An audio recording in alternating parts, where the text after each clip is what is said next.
Let's set a timer for 5 minutes and really hit on the points of the Douk P1 Plus. No real reason to drag this one out longer than it requires. Let's call it Hi-Fi in 5. I'm a bit late getting this one out compared to everyone else in the YouTube world. Honestly, I just have a lot of other products in for review, and I'm also doing this room renovation, so it's taking up quite a bit of time. My plan was to take viewer questions from other reviews and try to cover it in that regard, sort of a follow-up review, but no one really had any questions. 90% of the comments were just on the, well, polarizing looks. Okay, timer on. This is gonna be a fun one. Is it a gas gauge? Is it a mini or compressor? Or is it a preamp? Obviously the later, right? It sells for just under $200. Why would you buy it? Maybe you're looking for a simple at your desk preamp, pair it with any of the recent amp releases and a streamer, and you're kind of ready to go. The streamer could be something budget friendly like a Wheem product, or just going direct into your computer over the USB connection. We do get a headphone amp on this one. It's a TPA 6120, around 750 milliwatts. It does all right for something just sort of bundled in. It's not gonna handle demanding headphones, but for the majority, it's gonna be just fine. It did fine with a variety of the pairings that I tried. If you're a serious headphone listener, as in it's your main listening platform rather than speakers, you're likely gonna move to something a little more dedicated, but the casual listener, you're likely good to go here. The DAC inside is an ESS 9018. Not new, but it's a respected design choice that in my listening of the unit provided no obvious faults. If this one isn't your flavor, you could utilize the digital out and go into something of your liking. But at the end of the day, this one does fit the bill and does pretty well for this price range. Going a step further on changing the sound, this one is op-amp swappable. What isn't these days? And if that's your thing, it does come with a couple of NE5532s. Your options are wide open with pairings here, from similar priced all the way up to discretes that'll come up nearly to the price of the unit itself. My advice, if this is something you want to play around with, start with some of the cheaper options and see if it's worth it to you.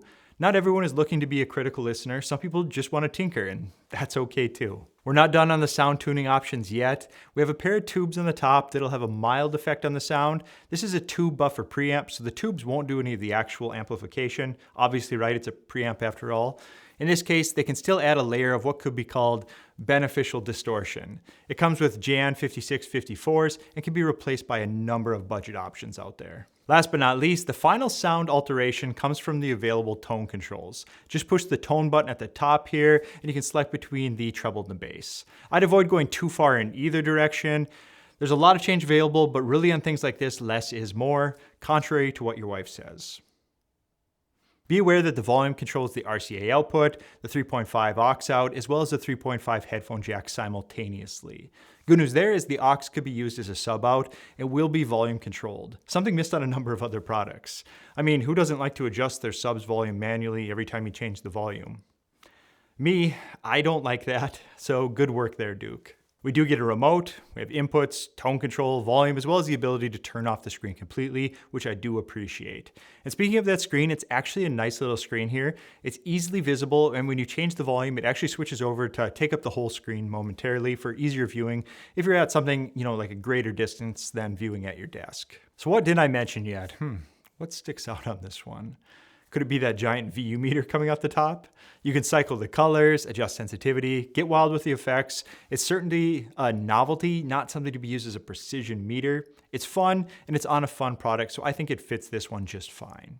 One note, do not remove it while it's in use. I didn't personally experience this, but I did hear about the possibility to short it out, so just keep it plugged in while it's in use, just in case. A quick look at the back, we get a number of inputs and outputs, RCA and auxiliary 3.5 outs, the same RCA 3.5 ins, two digital inputs, the coax and the optical, an optical out, USB, and then an RF antenna for Bluetooth, which I didn't cover yet. Bluetooth capabilities are aptX HD and LDAC by the QCC 5125, so it's a decent Bluetooth offering on this one. I have a feeling that I'm running out of time here, so I better get this moving. It's a fun device with an interesting design. Haven't had one in like this before as far as looks. Who's it for? I would say someone looking for a desktop preamp that has basically everything covered, and certainly they want a bit of flair. Or the lover of fun-fi. You like all the toys, and this one just fits your needs and hits you right in the feels as far as the looks. As for sound tests, I A/B'd this one with the AIMA T1 Pro, another preamp with tubes. It does certainly come in at significantly cheaper, but it's limited on connections and capabilities. Comparing the sound, there's going to be some differences depending on your DAC choice, but at the end of the day, it's a very similar sound. You're unlikely to be bothered or disappointed by either if you factor in this price category. You can actually get really good sound if you match it up properly and manage expectations. What the Douk P1 Plus has going for it over the T1 Pro would be the DAC, headphone amp, and VAS connections. And really the only missing connection on the Douk, but available in the AIMA, is the trigger, which is nice to have. The pricing on these will be very close once you add a DAC to the T1 Pro, so really these can be compared pretty closely like this. As this preamp does have tubes, its intended purpose is to add a touch of harmonic distortion. If you want to see what this type of distortion is like, it's an easy and cheap way to play around with tube equipment. I may have went a little over the 5 minutes, but that's all right. Let's do this again soon. Subscribe for more. Later. Take care.